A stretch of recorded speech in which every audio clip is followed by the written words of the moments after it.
You discovered and experienced something profound, loving, wide open. And then there's a sense of returning to a different place and something changing, where now it's a personal experience about me. We spoke a couple episodes ago about inflation, and I felt like I wanted to take today's episode to talk about deflation, the other side of it. And it's really relevant to what I shared a couple episodes ago, coming back from that Gongaji retreat, where I really felt so fulfilled. There was such a deep contentment. And that went on for a number of weeks. And without quite fully realizing it, I fell into what I feel is a common trap of inflating around that experience, where suddenly I was the one who was so content and so happy, and nothing could go wrong. The way that I'm about to phrase this feels revealing, but I was untouchable. It was like, I know it is fine. I deserve a good laugh because it's like things would trigger me and things would test me and nothing was a big deal. Everything was fine. I was untouchable. Like things couldn't be going smoother. The things couldn't be going better. I met every challenge. If I got triggered, it was no big deal. I felt so good. It was amazing. And of course, I inflated around that. I identified with the one who was having this experience, who was in this state. And of course, that led to deflation. And from my experience, the bigger and harder you inflate, the bigger and harder the fall is. And I just had this period of, I would say, like 24 hours where I had a few pretty big challenges all come up one after the other. And yeah, I deflated hard. I'd love to hear about that in a moment, but I'm noticing how um, supportive it is to have a conversation about this because I've experienced and I have been in contact with other people who experience coming home from a really beautiful retreat or some sort of even awakening experience and going through these waves of inflation, or maybe the first wave of a sincere experience that then gets turned into inflation and then collapses into deflation and the suffering of that roller coaster. Yeah, and the realization that I had from that retreat is still here. And I feel it's important to look back and view this inflation and deflation through that lens. That actually, it's okay. Still not a problem here. I really feel like I learned from my experience, and it was very painful, the deflating, at least, but was valuable to me nonetheless. And the clue that I was inflating, that I missed, was that I was talking to myself about my experience. This podcast is called Speaking from Silence.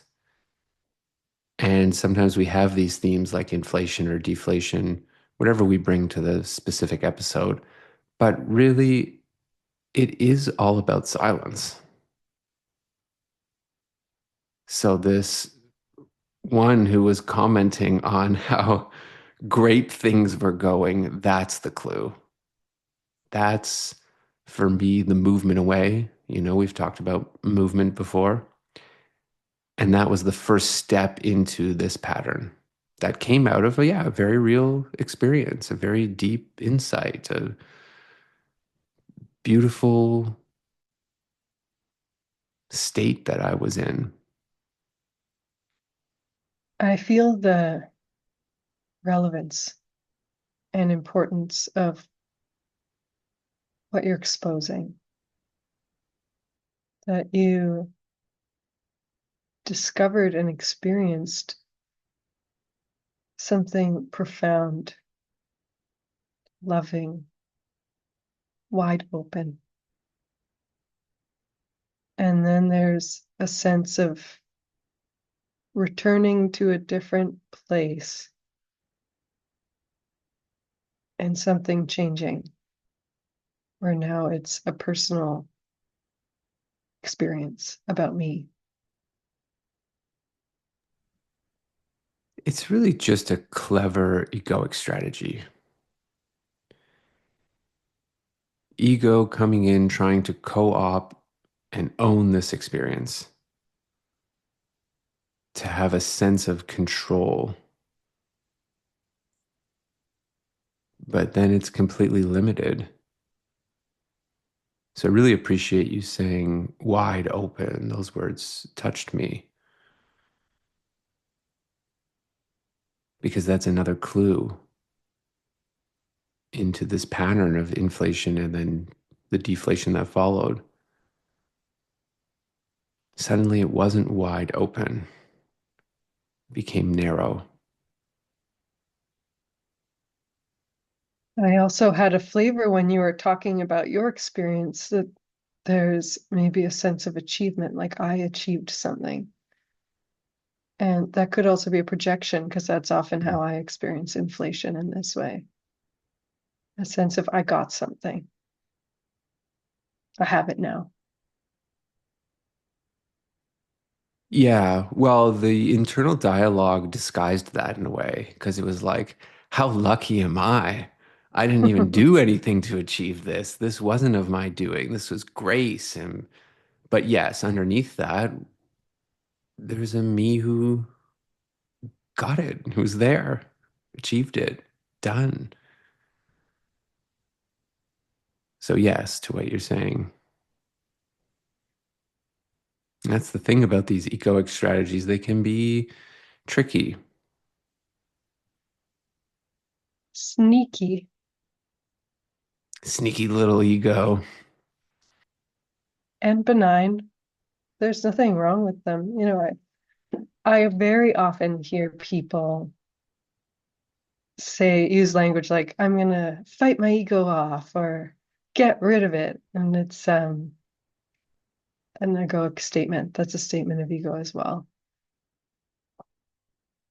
When the truth and really, the discovery, if we just, as you said, the discovery is still here. And that's true even if you were deep in deflation or inflation. It's about the discovery is here.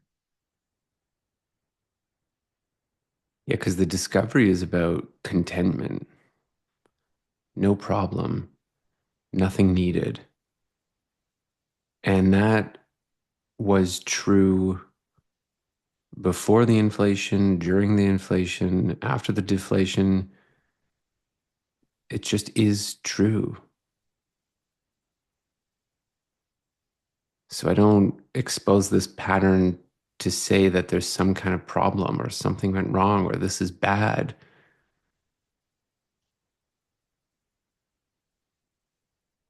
That's right, because if you were saying that, it would imply there's still someone here who needs to fix something or manage or take care of or sort something out, which is ego, which is distraction from wide open. And what I hear in this silence after you finish that last sentence is the simplicity of saying plainly what is happening, exposing what's going on internally, and this alone being enough. Power of honesty, the power of vulnerability, the power of inquiry.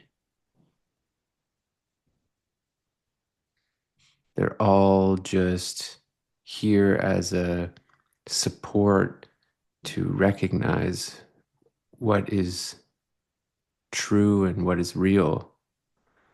Or as Ramana put it, what doesn't come and go.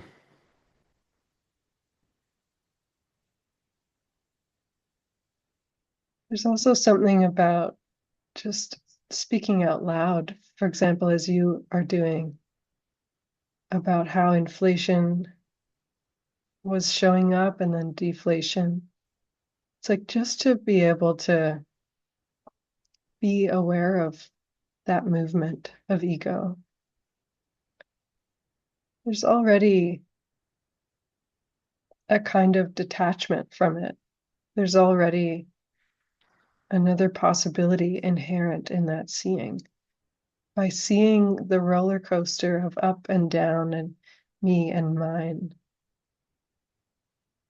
naturally something deeper is exposed as well.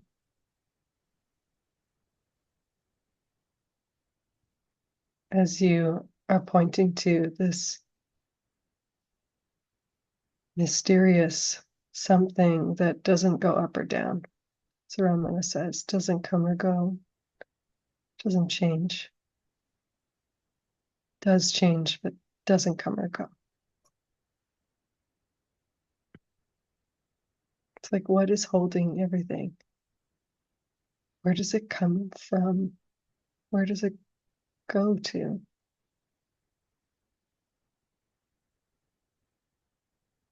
It's a beautiful question because it really causes self-reflection. You have to really take a moment to stop, be quiet, and check.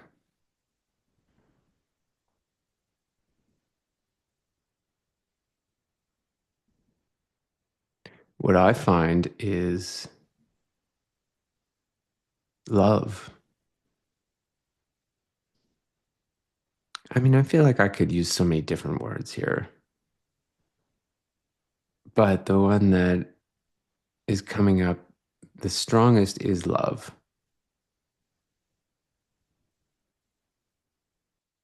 Feels so good to have this moment of stopping and not having anything to do,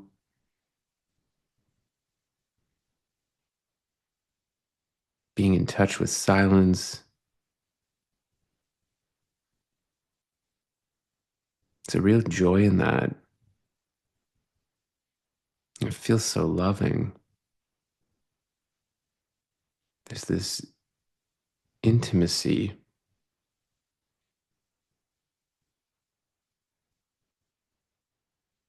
Can I ask you from this place right now, what is it like if you reflect back on that experience of inflation and deflation that you described earlier? First thing that comes right away is innocence and compassion. I mean, we're all doing the same thing in a certain way. We're trying to keep what feels good and push away what doesn't feel good. And we have all of our own strategies for how we try to be happy. But the bottom line is we all want to be happy. And there is this human condition. And we all have our own challenges. We all have our own egoic patterns that cause us personal, internal suffering. That can be quite painful. Yes, and we also all have a whole world of different beliefs about how I'm going to get happiness, what I'm going to do to get it. Or even a belief that it's not possible, and yet still trying anyways. So there's a sort of hopelessness in that, helplessness. And I just can't help but feel so compassionate. It really makes me very emotional. So much love in that.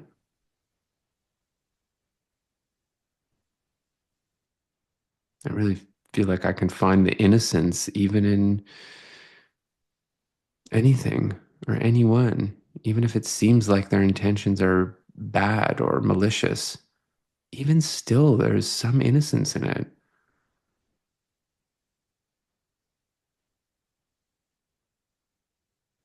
Yeah, it's like love being filtered through an aperture of ego in an attempt to get love without seeing the circularity of that. It's really well articulated. I often hear about these gratitude practices or people who are trying to be more compassionate in a kind of forced way. But for me, that really doesn't work. There's this natural compassion, there's this natural gratitude that comes out of love, it comes out of this honesty and this self reflection. There's a real softening in that. It's natural.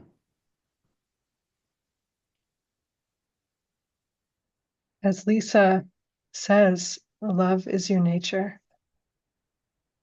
Love is who you are.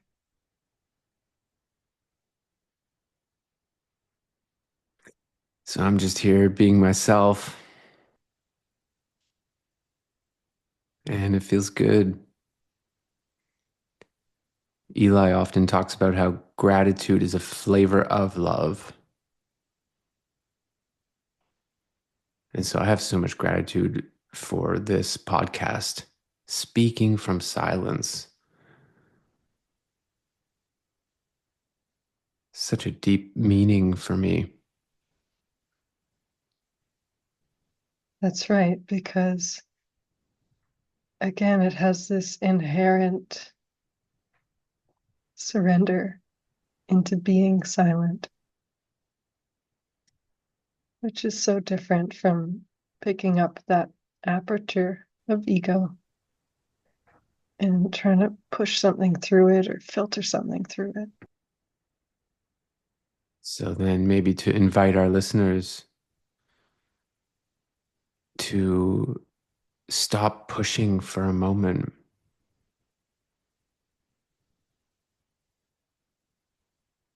to not pick up the next impulse, the next egoic strategy. Yes, and check in. What is the experience right now of being wide open? Even just as you hear those words, being wide open, perhaps it might almost immediately elicit an internal response or experience. Being wide open.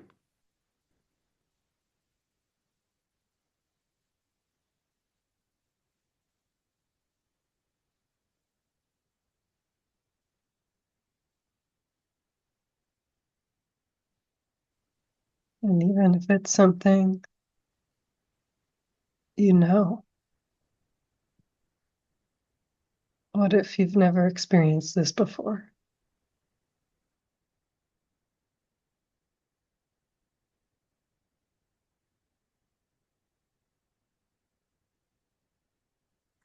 This is the reason why we record these conversations, because we're not special. What we're expressing is available. It is open, and it is truly possible for anyone, everyone. And we sincerely invite you to discover that for yourself, however that might look for you. So funny, I can hear my cat scratching on the door that she would like to be wide open. So maybe she's signaling to me that it's time to wrap up this episode. Thank you, Maeve, and thank you to anyone listening. Yes.